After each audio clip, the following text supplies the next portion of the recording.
साथियों, एक बहुत ही अहम मुद्दा लेकर हम आपके बीच में आए हैं। हरियाणा के लोगों को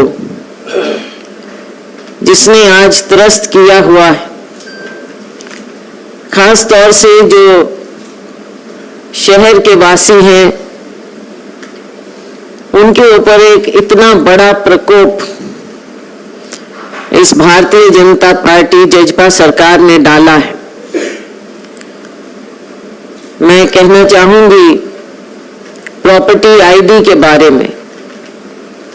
ये प्रॉपर्टी आईडी के नाम पर हरियाणा के शहर वासियों के ऊपर जो कहर ढाया है, आप सब जानते हैं। बहुत बड़ी बड़ी बातें सामने आई हैं। हमारे तकरीबन 88 शहर, जिनमें से 11 नगर निगम हैं, 23 नगर परिषद हैं और 54 नगर पालिकाएं। इनमें जहां 1 करोड़ से अधिक हरियाणा वासी अपनी प्रॉपर्टी आईडी सही कराने के लिए दर दर भटक रहे हैं, दलालों के हाथ में लूट-पेट रहे हैं, वहां ऐसे लगता है कि ये भाजपा जजपा सरकार आंख मीच कर बैठी है। 1 करोड़ से अधिक नागरिक, जबकि 42.5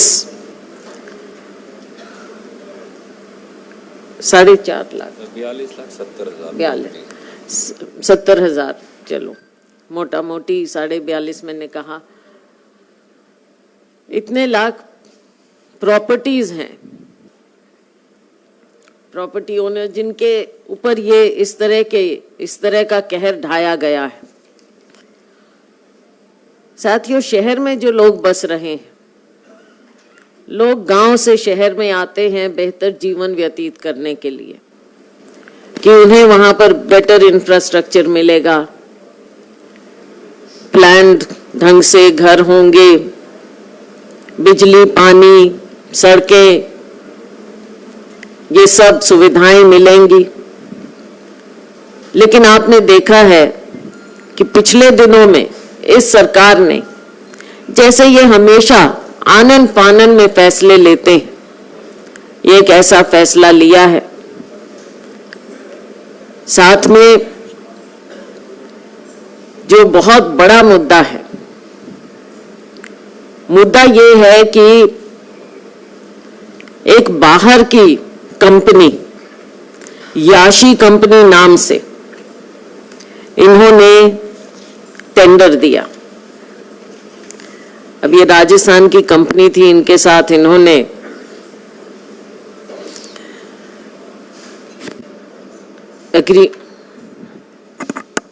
एग्रीमेंट साइन किया।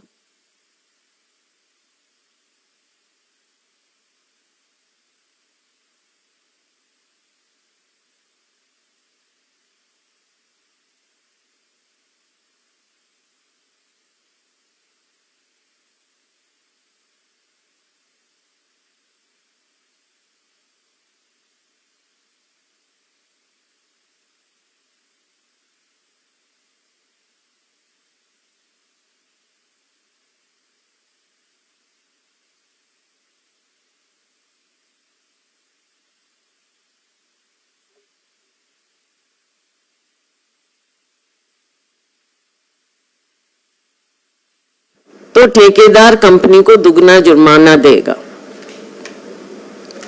अगर प्रॉपर्टी आईडी सर्वे की गलतियां 10% से 15% होंगी तो जुर्माना 4 गुना होगा। अगर गलतियां 15% से 20% होंगी तो जुर्माना 8 गुना होगा, और अगर गलतियां 20% से अलग होंगी तो टेंडर कैंसिल किया जाएगा।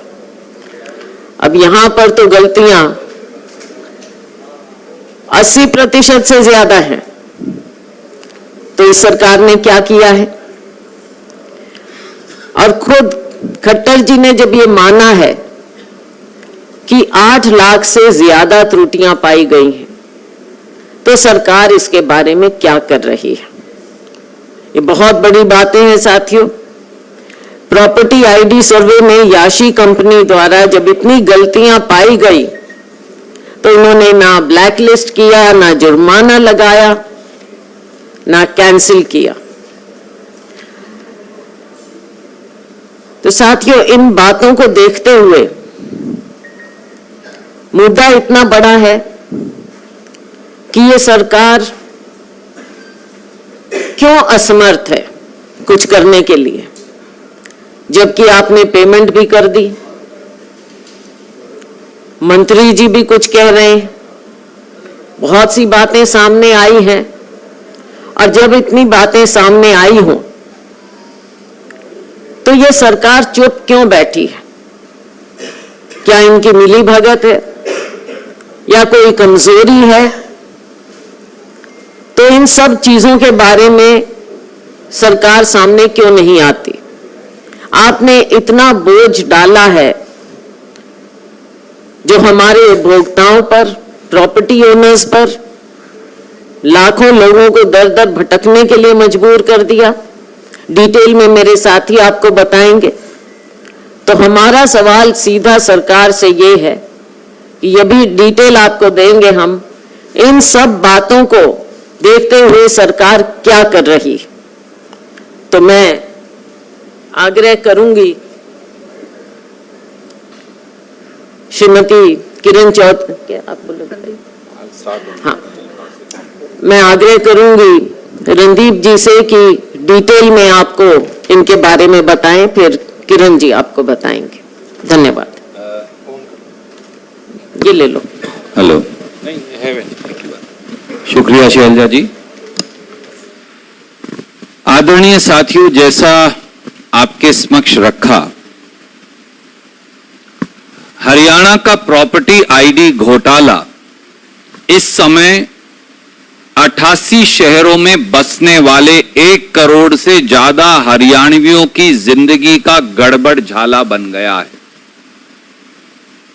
आज सबसे ज्यादा प्रताड़ित अगर 88 हरियाणा के शहरों में रहने वाले लोगों को कोई चीज कचोट रही है, झकझोर रही है, दलालों के हाथ उनको लुटवा रही है, तो वो प्रॉपर्टी आईडी का गड़बड़ झाला है। हरियाणा की जनता आज नगर पालिकाओं और सड़कों पर धक्के खा रही है, पानी पी पी कर सरकार को कोस रही है, ना कोई लोगों की बात सुनने वाला है, ना कोई प्रॉपर्टी आईडी को दुरुस्त करने वाला है, और ना ही किसी प्रकार की दुरुस्ती का कोई रास्ता भविष्य में नजर आता है। बार बार मनोहर लाल जी कहा करते हैं भ्रष्टाचार के बारे में। असल में अब यह भ्रष्टाचार का मनोहर काल है। तो भ्रष्टाचार का मनोहर काल और प्रॉपर्टी आईडी में 60 करोड़ का घोलमाल। प्रॉपर्टी आईडी की समस्याएं क्या हैं? 42,70,000 हरियाणा की प्रॉपर्टीज का सर्वे हुआ। जैसा शैलजा जी कह रही थी, 7-8 बड़ी समस्याएं इस समय हैं। नंबर 1, दलालों और कर्मचारियों ने वैध कॉलोनी, सैंक्शनड कॉलोनी को अनसैंक्शनड कॉलोनी बना दिया और अनसैंक्शनड कॉलोनीज को सैंक्शनड कॉलोनी बना दिया। अब अगर आपका प्लॉट सैंक्शन या मकान सैंक्शन कॉलोनी में है और उसे अनसैंक्शन में डाल दिया तो सैकड़ों करोड़ रुपया की रिश्वत देकर अब उसे ठीक करवाने के लिए लोग धक्के खा रहे हैं। नंबर 2, अधिकतर प्रॉपर्टी की मलकियत मालिक के बजाय किसी और के नाम चढ़ा दी। शैलजा जी की प्रॉपर्टी किरण जी के नाम चढ़ा दी, किरण जी की प्रॉपर्टी गोगी जी के नाम चढ़ा दी, गोगी जी की प्रॉपर्टी प्रदीप जी के नाम चढ़ा दी। अब लोग धक्के खाते घूम रहे हैं कि ये मकान मेरा है। अब उनको अपने पुश्तैनी मकान जो 10-10 पीढ़ी, 5-5 पीढ़ी 4-4 पीढ़ी से आप रहते हैं, वहां यह साबित करना पड़ रहा है। तीसरा, कई जगह किराएदारों को मालिक दिखा दिया। अब मालिक को यह साबित करना पड़ रहा है कि मैं मालिक हूं, किराएदार गोगी जी हैं, ये मालिक नहीं है, इसके लिए पैसा देना पड़ता है। चौथा, कई मकानों की एक प्रॉपर्टी आईडी बना दी, तो आपका मकान, आपका मकान, आपका मकान, आपका मकान, चारों के मकान की एक प्रॉपर्टी आईडी बन गई। अब आप घूम रहे हैं दलालों के चक्कर खाते हुए कि भैया मेरा अलग है, इनका अलग है, इनका अलग है, इनका अलग है। पांचवा, प्रॉपर्टी का एरिया और मकान का साइज दोनों जानबूझ के गलत भर दिए। किसी का प्लॉट का साइज 150 गज है, उसका 75 गज लिख दिया या 50 गज लिख दिया। अब वो ये साबित करने के लिए घूम रहा है कि भैया मेरा 75 गज नहीं है, मैं तो 150 गज का मालिक हूं, या नंबर गलत लिख दिया।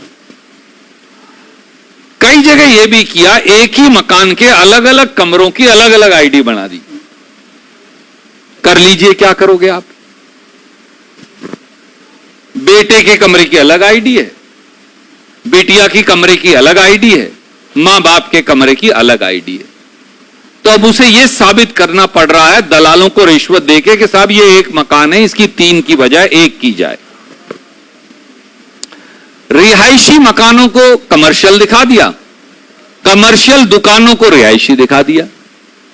तो जो लाखों हजारों दुकानदार भाई हैं जो कमर्शियल एंटरप्राइज चलाते हैं, कोई छोटी मोटी चक्की आटा चलाता है, कोई दुकान चलाता है, उस बेचारे को यह संकट हो गया कि अब उसकी दुकान कमर्शियल की बजाय रेजिडेंशियल हो गई। तो अब उसे रिश्वत देनी पड़ रही है हजारों रुपया की, यह बताने के लिए कि साहब ये मेरी प्रॉपर्टी जो है ये रेजिडेंशियल है।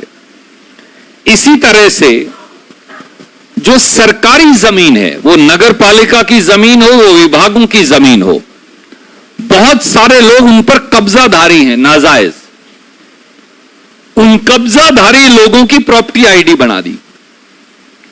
तो आप समझ सकते हैं कि कितने हजारों करोड़ रुपए की ऐसी प्रॉपर्टी होंगी जो सरकार की मलकियत है, कहीं पीडब्ल्यूडी की है, कहीं नगर पालिका की है, कहीं एग्रीकल्चर डिपार्टमेंट की है। अगर किसी ने उस पर कब्जा कर लिया तो उसकी प्रॉपर्टी आईडी बना लिया, वो कहता है ये प्रॉपर्टी मेरी हो गई है।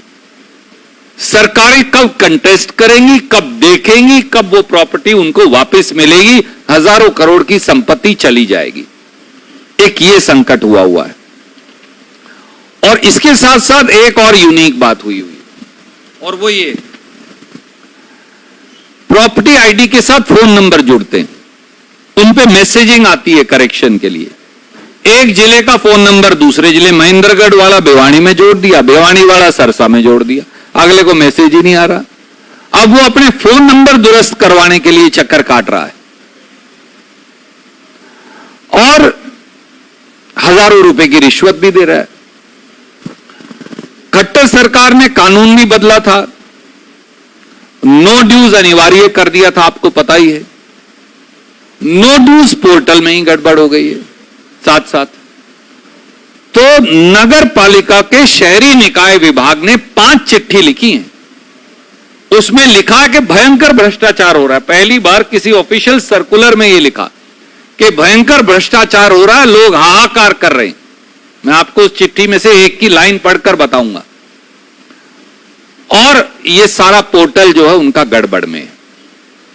सवाल यह कि हरियाणा के लोग कहां जाएं, इसका नतीजा क्या हो रहा है यह समझने की जरूरत है। नतीजा यह है कि शहरों में प्रॉपर्टी की एनओसी नहीं मिलती, नंबर 1। नंबर 2, मकानों का नक्शा पास नहीं हो रहा। नंबर 3, प्रॉपर्टी की रजिस्ट्री, लीज, किरायानामा कुछ नहीं कर पा रहे। नंबर 4, प्रॉपर्टी की विरासत नहीं हो रही। किसी के मां बाप की डेथ हो गई, बच्चों के पास प्रॉपर्टी जानी है, विरासत हो ही नहीं पा रही। नंबर 5, प्रॉपर्टी पर बैंक लोन पास नहीं हो रहे। गरीब आदमी जब मकान बनाता है तो पहले प्लॉट को रहन रख दिया, उस पर कर्जा लिया, कर्जा लेके मकान बना लिया, अब लोन नहीं ले सकते आप। नंबर 6, बकाया जो प्रॉपर्टी टैक्स है वो देने पर अब 100% छूट की स्कीम आई है। जब मेरा आईडी नहीं है तो छूट कहां से मिलेगी? नंबर 7, जो बकाया प्रॉपर्टी टैक्स है वो कोई दे ही नहीं सकता। आप आज अपने प्रॉपर्टी का टैक्स भरने जाओ, आपकी आईडी नहीं है तो टैक्स ही नहीं भरवा रहे। सरकार को भी हजारों सैकड़ों करोड़ रुपए का चूना लगने लग रहा है। तो सच्चाई ये है साथियों कि 13 अगस्त 2019 को वो याशी कंपनी जिसकी चर्चा शैलजा जी ने की, उनके साथ एग्रीमेंट हुआ। उस एग्रीमेंट की कॉपी भी हम आपको भेज रहे हैं जिसकी चर्चा शैलजा जी ने आपसे की। उस एग्रीमेंट के मुताबिक 4 महीने में यह काम पूरा होना था, यानी 12 दिसंबर 2019 तक। यह काम 10 एक्सटेंशन दे ली, आज तक पूरा नहीं हो लिया। हम 2023 की जुलाई में हैं अब, जो काम 4 महीने में पूरा हो जाना चाहिए था। तो 88 शहरों में 42,70,000 प्रॉपर्टी का सर्वे हुआ, 85% गलत है। और सरकार को ही नहीं पता कि कितनी गलतियां हैं। उसके 2 उदाहरण हैं। डॉक्टर कमल गुप्ता ने 17 दिसंबर 2022 को, जो शहरी निकाय मंत्री हैं, कहा कि 15.5 लाख गलतियां हैं। 42,70,000 में 15.5 लाख गलतियां। खट्टर साहब ने 7 जुलाई 2023 को कहा 8 लाख गलतियां हैं। अब मंत्री मुख्यमंत्री को दोनों को ही पता नहीं तो लोग कहां ऐसी तैसी करवाएंगे? उन बेचारों का क्या होने वाला है? और इसके 3 बड़े महत्वपूर्ण पहलू और हैं, और मैं किरण जी से अनुरोध करूंगा कि वो उनको आपके समक्ष रखेंगी। धन्यवाद शैलजा जी। रणदीप सुरजेवाला जी, डिटेल के अंदर सारी बात आपके सामने रखी है। सच्चाई ये है कि हरियाणा सरकार जो है आज के दिन पूरी तरह से हरियाणा को एक प्रयोगशाला इन्होंने बना लिया है।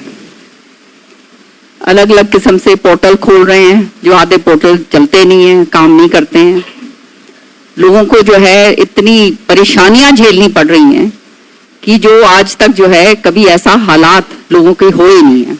गांव के अंदर जब हम दौरा करते हैं, मैंने देखा लोग आके बताते हैं कि जी अब एक आदमी परिवार का निर्धारित कर दिया गया है, वो थैला लेकर कागजों का वो इधर से उधर, उधर से इधर सारा घूमता है। जैसे शैलजा जी ने और अभी रणदीप जी ने बताया विस्तार से कि इतनी जबरदस्त परेशानियां लोगों को झेलनी पड़ रही हैं कि उनको समझ ही नहीं आ रहा कि इससे निजात किस तरह से उनको मिले। यहाँ पर जो है प्रॉपर्टी आईडी, जो एक तरफ तो प्रॉपर्टी आईडी जो घोटाला इतना जबरदस्त चल रहा है, और दूसरी तरफ जो है सरकार पूरी तरह से सोई हुई है, आंखें मूंद के बैठी हुई है। अब किस लिए बैठी हुई है ये पूछना आपका काम है। अब आपको मैं बताना चाहती हूँ कि टेंडर एग्रीमेंट का क्लॉज 40.2.1 के मुताबिक पूरे प्रॉपर्टी आईडी सर्वे का लगातार निगरानी के लिए डायरेक्टर लोकल बॉडीज की अध्यक्षता में प्रोजेक्ट मॉनिटरिंग कमेटी का गठन किया गया था, जिसे हर 15 दिन में प्रॉपर्टी आईडी सर्वे की दुरुस्ती जांच करने के लिए कहा गया, और पूरे प्रोजेक्ट के वर्क शेड्यूल को भी मॉनिटरिंग की जिम्मेवारी भी दी गई थी। इसी प्रकार टेंडर एग्रीमेंट जो था उसका जो क्लॉज है 40.2.2 के मुताबिक स्टीयरिंग कमेटी का गठन हुआ, जिसे प्रॉपर्टी आईडी प्रोजेक्ट के खत्म होने तक सारी जिम्मेवारी का निर्वहन करना था। तो ये सारा का सारा क्लॉज के अंदर पूरी तरह से निर्धारित करा हुआ है, बड़ा स्पष्ट तरीके से लिखा हुआ है। सच्चाई क्या है? सच्चाई ये है कि जैसे बताया अभी कि ये याशी कंपनी जिसको ये ठेका दिया गया है, पता नहीं किसके चहेते हैं ये, कि उन्होंने पूरी तरह से मन मर्जी से गलत तरीके से जो है सर्वे किया, और ना तो सरकार ने कोई मॉनिटरिंग करी, ना कोई अधिकारियों ने कोई मॉनिटरिंग करी, और ना किसी ने कोई भी किसी तरह की जिम्मेवारी निभाई, और 1 करोड़ जनता जो है उसको भ्रष्टाचार के जो है भेंट जो है वो चढ़ा दिया। इसकी जिम्मेदारी कौन लेगा?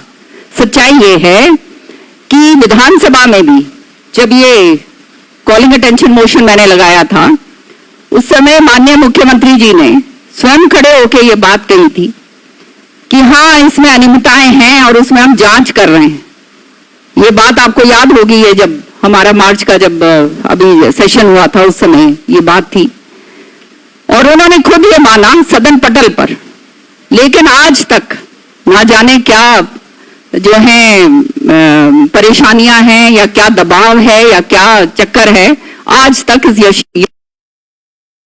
इसके ऊपर कोई किसी तरह से कार्रवाई नहीं करी गई है। ये जो है इसको बल्कि हंसी की मजाक मैं तो समझती हूँ कि क्लीन चिट और इसको दे दिए कि मंत्री जो हैं, जो निकाय मंत्री जो हैं कमल गुप्ता जी, वो जो है वो इनको क्लीन चिट दे रहे हैं और सारा का सारा ठीकरा जो है वो अधिकारियों के ऊपर फोड़ा जा रहा है।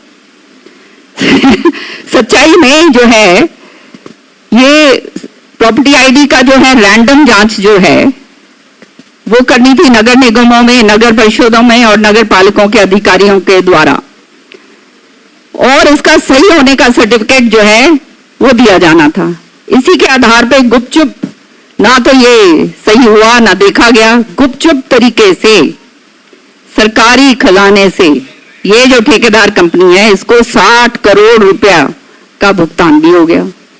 जब मुख्यमंत्री, माननीय मुख्यमंत्री जी खुद सदन में मान रहे हैं कि अनियमितताएं हैं और गुपचुप तरीके से 60 करोड़ रुपए जो है इनको दे दिया जाता है, और जो है मंत्री जो हैं वो पूरी तरह से क्लीन चिट कहते हैं और कह रहे हैं कि कोई भी गड़बड़ियां जो हुई हैं वो कंपनी ने नहीं करी हैं, वो अधिकारियों ने करी हैं। तो मैं पूछना चाहती हूं कि जो सरकार जीरो टॉलरेंस की बात करती है, जीरो टॉलरेंस से अपने पीठ थपथपाती है, ये जीरो टॉलरेंस इनका सामने आ गया है। भ्रष्टाचार, व्यापक भ्रष्टाचार जो है आज हरियाणा के अंदर हो रहा है और किस तरह से जनता, आम जनता के साथ उस खिलवाड़ हो रहा है, भाई से भाई को लड़ाया जा रहा है। क्योंकि ये प्रॉपर्टीज का जिस तरह से रणदीप जी ने बताया कि किस तरह से किसके नाम कहां चला गया, क्या नहीं हुआ, झगड़े शुरू हो गए।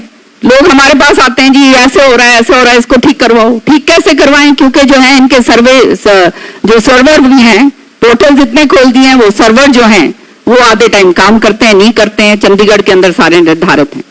तो ना तो जो है ब्लैकलिस्ट करा गया इस कंपनी को, ना कोई एफआईआर जो है वो दर्ज करी गई है, और मिली भगत करने वाले सब अधिकारियों के ऊपर कोई एफआईआर अभी तक नहीं हुई है। जब मंत्री जी कह रहे हैं कि ये अधिकारियों पे ठीकरा फोड़ रहे हैं, तो उनके ऊपर भी कोई एफआईआर दर्ज नहीं हुई है। ये हिंदुस्तान के इतिहास में मेरे ख्याल में पहला वाक्य है जहां खुद मंत्री जी जो है ठेकेदार कंपनी को क्लीन चिट दे रहे हैं और ठेकेदार कंपनी की गलतियों का ठीकरा जो है वो सरकारी जो है कर्मचारियों के ऊपर फोड़ा जा रहा है। प्रॉपर्टी आईडी सर्वे में भयंकर गलतियों, घोटालों की वजह से, जैसे रणदीप जी ने कहा, प्रॉपर्टी टैक्स रिकवर नहीं हो पा रहा। अब क्या है, सबसे बड़ी त्रासदी मैं समझती हूं इसके अंदर ये है कि जिस दिन 42.70 लाख शहरी प्रॉपर्टीज का प्रॉपर्टी टैक्स बिल जारी होंगे, उस दिन ना तो मलकियत सही होगी, ना लैंड यूज सही होगा, ना प्लॉट एरिया सही होगा, ना ही सैंक्शन और अनसैंक्शन कॉलोनी का अंतर होगा। और इसलिए प्रॉपर्टी बिल इशू जो है जब किए जाएंगे तो टैक्स कैसे दिया जाएगा। तो सच्चाई के अंदर कितनी जबरदस्त चपेट जो है हमारे खजाने को ये सरकार लगा रही है, ये आलम इनका है। पूरी तरह से व्यवस्था इनके पास है ही नहीं। भ्रष्टाचार तो है पर व्यवस्था प्रबंधन भी पूरा खराब है। ये जब पूरी तरह से, जब ये इतना, एक तरफ तो इतने करोड़ों रुपए के अंदर हम जो है कर्जे में डूबे हुए हैं, और ये व्यवस्था इनकी ये है कि ये इस तरह से जो है इन्होंने जो ये प्रॉपर्टी बिल जो है जब इशू करेंगे तब क्या आलम होगा, आप सोच सकते हैं कि उसका जो है क्या हाल होगा, और सरकारी चूने पे किस तरह से उसके ऊपर ये चपत लगाई जा रही है। तो सच्चाई ये है कि आज के दिन ये सरकार पूरी तरह से विफल है, हर आदमी के लिए परेशानी का सबब बन गई है।